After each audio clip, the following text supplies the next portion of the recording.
A bishop is an ordained or consecrated member of the Christian clergy who is generally entrusted with a position of authority and oversight within the Roman Catholic, Eastern Orthodox, Oriental Orthodox, Anglican, Old Catholic, and Independent Catholic churches, and in the Assyrian Church of the East. Bishops claim apostolic succession, a direct historical lineage dating back to the original 12 apostles. Within these churches, bishops are seen as those who possess the full priesthood and can ordain clergy, including other bishops. Some Protestant churches, including the Lutheran and Methodist churches, have bishops serving similar functions as well, though not always understood to be within apostolic succession in the same way. One who has been ordained deacon, priest, and then bishop is understood to hold the fullness of the priesthood, given responsibility by Christ to govern, teach and sanctify the body of Christ. Members of the faithful, priests, deacons and lay ministers cooperate and assist their bishop in shepherding a flock. The term episkopos, meaning overseer in Greek, the early language of the Christian Church, was not from the earlier times clearly distinguished from the term presbyteros, but the term was already clearly used in the sense of the order or office of bishop, distinct from that of presbyter in the writings attributed to Ignatius of Antioch but of contested authenticity, and sources from the middle of the 2nd century undoubtedly set forth that all the early centers of Christianity recognized and had the office of bishop, using a form of organization that remained universal until the Protestant Reformation. History. The earliest organization of the Church in Jerusalem was, according to most scholars, similar to that of Jewish synagogues, but it had a council or college of ordained presbyters. We see a collegiate system of government in Jerusalem chaired by James the Just, according to tradition the first bishop of the city. The Apostle Paul ordains presbyters in churches in Anatolia. Often, the word presbyter was not yet distinguished from overseer, as in the earliest writings of the Apostolic Fathers. The Didache and the first epistle of Clement, for example, show the Church used two terms for local church offices, presbyters and deacon. According to the view held unanimously among the Catholic writers, this does not mean that the episcopate, in the sense of the holder of the order or office of bishop, must have developed only later, or have been plural, because in each church the college or presbyter overseers did not exercise an independent supreme power, it was subject to the apostles or to their delegates. An explanation suggests that the delegates were bishops in the actual sense of the term, but that they did not possess fixed sees nor had they a special title. Since they were essentially itinerant, they confided to the care of some of the better educated and highly respected converts the fixed necessary functions relating to the daily life of the community. In Timothy and Titus in the New Testament a more clearly defined episcopate can be seen. We are told that Paul had left Timothy in Ephesus and Titus in Crete to oversee the local church.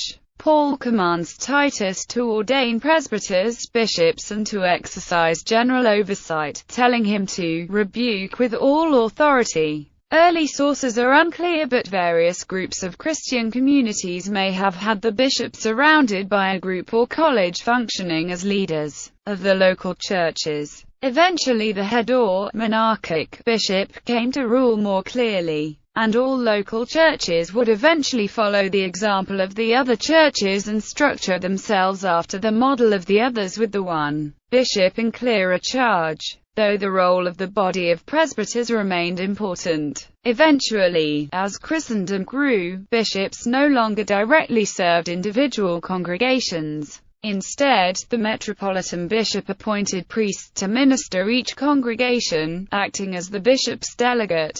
Apostolic Fathers. Around the end of the 1st century, the Church's organization became clearer in historical documents. In the works of the Apostolic Fathers, and Ignatius of Antioch in particular, the role of the episkopos, or bishop, became more important, or rather, already was very important and being clearly defined, while Ignatius of Antioch offers the earliest clear description of monarchical bishops. He is an advocate of monepiscopal structure rather than describing an accepted reality. To the bishops and house churches to which he writes, he offers strategies on how to pressure house churches who don't recognize the bishop into compliance. Other contemporary Christian writers do not describe monarchical bishops, either continuing to equate them with the presbyters or speaking of episcopoi in a city. Plainly, therefore, we ought to regard the bishop as the Lord himself. Epistle of Ignatius to the Ephesians chapter 6 verse 1. Your godly bishop. Epistle of Ignatius to the Magnesians 2:1. The bishop presiding after the likeness of God and the presbyters after the likeness of the council of the apostles, with the deacons also who are most dear to me, having been entrusted with the diaconate of Jesus Christ. Epistle of Ignatius to the Magnesians 6:1. Therefore, as the Lord did nothing without the Father, being united with him, either by himself or by the apostles, so neither do ye anything without the bishop and the presbyters. Epistle of Ignatius to the Magnesians 7:1. Be obedient to the bishop and to one another, as Jesus Christ was to the Father, according to the flesh,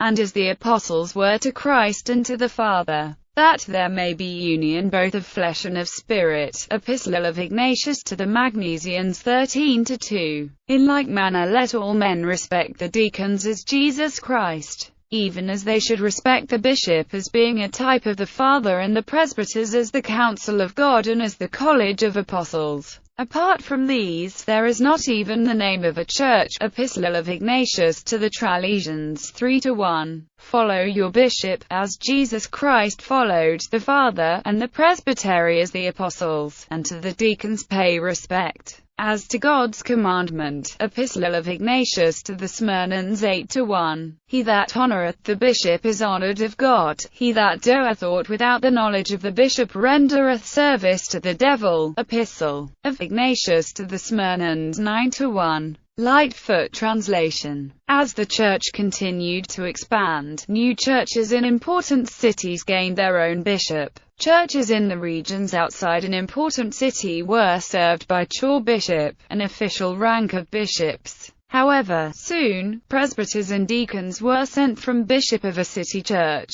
Gradually priests replaced the choir bishops. Thus, in time, the bishop changed from being the leader of a single church confined to an urban area to being the leader of the churches of a given geographical area. Clement of Alexandria writes about the ordination of a certain Zacchaeus his bishop by the imposition of Simon Peter Bar Jonah's hands. The words bishop and ordination are used in their technical meaning by the same Clement of Alexandria. The bishops in the 2nd century are defined also as the only clergy to whom the ordination to priesthood and diaconate is entrusted. A priest lays on hands, but does not ordain. At the beginning of the 3rd century, Hippolytus of Rome describes another feature of the ministry of a bishop, which is that of the spiritum primatis sacerdotii habet potestatem dimitter peccator, the primate of sacrificial priesthood and the power to forgive sins. Bishops and civil government.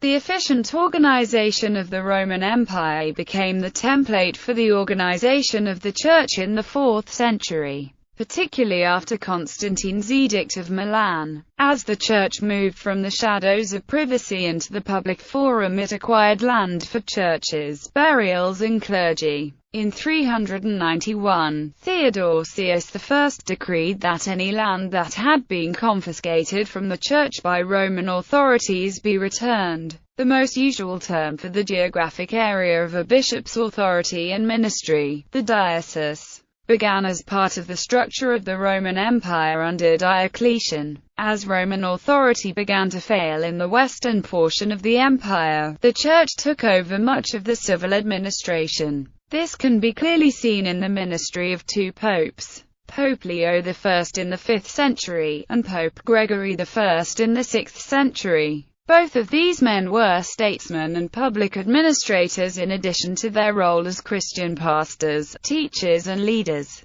In the Eastern churches, latifundia entailed to bishops were much less common. The state power did not collapse the way it did in the West, and thus the tendency of bishops acquiring secular power was much weaker than in the West. However, the role of Western bishops as civil authorities, often called prince-bishops, continued throughout much of the Middle Ages. Bishops holding political office as well as being arch-chancellors of the Holy Roman Empire after the 9th century. Bishops generally served as chancellors to medieval monarchs, acting as head of the justiciary and chief chaplain. The Lord Chancellor of England was almost always a bishop up until the dismissal of Cardinal Thomas Wolsey by Henry VIII. Similarly, the position of Kanclerz in the Polish kingdom was always a bishop until the 16th century. And today, the Principality of Andorra is headed by two co-princes, one of whom is a Catholic bishop. In France before the French Revolution, representatives of the clergy, in practice, bishops and abbots of the largest monasteries, comprised the first estate of the Estates General, until their role was abolished during the French Revolution. In the 21st century, the more senior bishops of the Church of England continue to sit in the House of Lords of the Parliament of the United Kingdom, as representatives of the established Church, and are known as Lords Spiritual. In the past, the Bishop of Durham, known as a Prince-Bishop, had extensive viceregal powers within his northern diocese, the power to mint money, collect taxes and raise an army to defend against the Scots. Eastern Orthodox bishops, along with all other members of the clergy, are canonically forbidden to hold political office. Occasional exceptions to this rule are tolerated when the alternative is political chaos. In the Ottoman Empire, the Patriarch of Constantinople, for example, had de facto administrative, fiscal, cultural and legal jurisdiction, as well as spiritual, over all the Christians of the empire. More recently, Archbishop Makarios III of Cyprus served as President of the Republic of Cyprus from 1960 to 1977. In 2001, Peter Hollingworth, ACOBE, then the Anglican Archbishop of Brisbane, was controversially appointed Governor-General of Australia, although Hollingworth gave up his episcopal position to accept the appointment. It still attracted considerable opposition in a country which maintains a formal separation between church and state. Episcopacy during the English Civil War. During the period of the English Civil War, the role of bishops as wielders of political power and as upholders of the established church became a matter of heated political controversy. Indeed, Presbyterianism was the polity of most Reformed churches in Europe, and had been favoured by many in England since the English Reformation. Since in the primitive church the offices of presbyter and episcopos were identical, many Puritans held that this was the only form of government the church should have. The Anglican divine, Richard Hooker, objected to this claim in his famous work of the Laws of Ecclesiastic Polity while, at the same time, defending Presbyterian ordination as valid. This was the official stance of the English Church until the Commonwealth, during which time, the views of Presbyterians and Independents were more freely expressed and practiced.